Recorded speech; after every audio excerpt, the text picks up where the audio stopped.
Merci, Monsieur le Président. La planification des déchets est confiée à la région et j'ai déjà eu l'occasion de m'exprimer sur ce plan régional pour relayer les inquiétudes de nombreux élus locaux, notamment du département de l'Oise.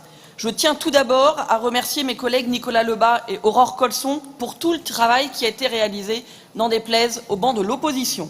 Ce n'est pas un dossier facile, vous avez été beaucoup sollicités et j'espère que les résultats seront à la hauteur des attentes des élus locaux et des administrés. Il y a eu une très large concertation. L'enquête publique a vu le retour de nombreuses contributions, montrant ainsi l'intérêt des différents acteurs, que ce soit les entreprises du BTP, les entreprises d'e-déchets ou les associations.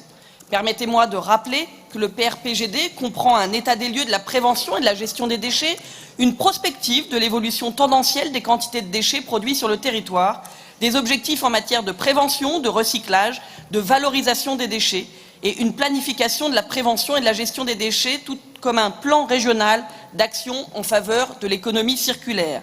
Cela démontre l'importance d'un tel plan, gardant la hiérarchie des modes de traitement, avec la préparation en vue de la réutilisation, le recyclage, d'autres valorisations, notamment énergétiques, et l'élimination des déchets.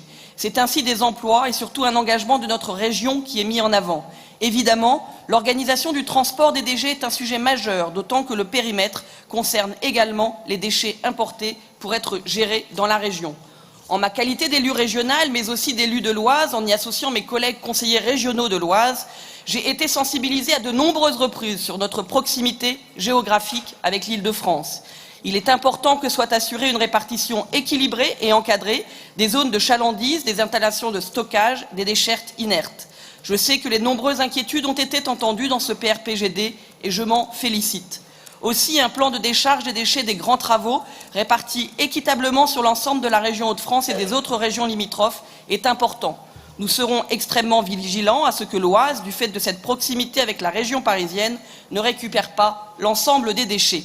Gérer nos propres déchets en visant le zéro déchet, lister les lieux qui peuvent absorber et maîtriser le transport via les routes et les ferroviaires doivent être envisagés. Nous souhaitons un véritable équilibre territorial.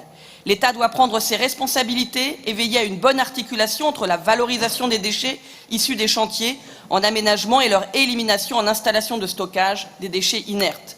C'est pourquoi nous insistons sur la mise en place d'une instance de suivi, cette évaluation évoquée par Nicolas tout à l'heure, permettant une coordination régionale ainsi qu'une sécurisation des opérations de valorisation des terres dans une optique de développement durable.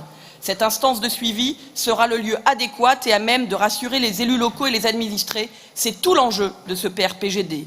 Il s'agit d'un sujet transversal touchant l'emploi, l'agriculture, l'eau, les écosystèmes ou encore les transports. Aussi, les élus du groupe Les Républicains et apparentés remercient de nouveau tous les acteurs et partenaires qui ont entendu les inquiétudes, les enjeux des territoires et voteront bien évidemment ce plan. Je vous remercie.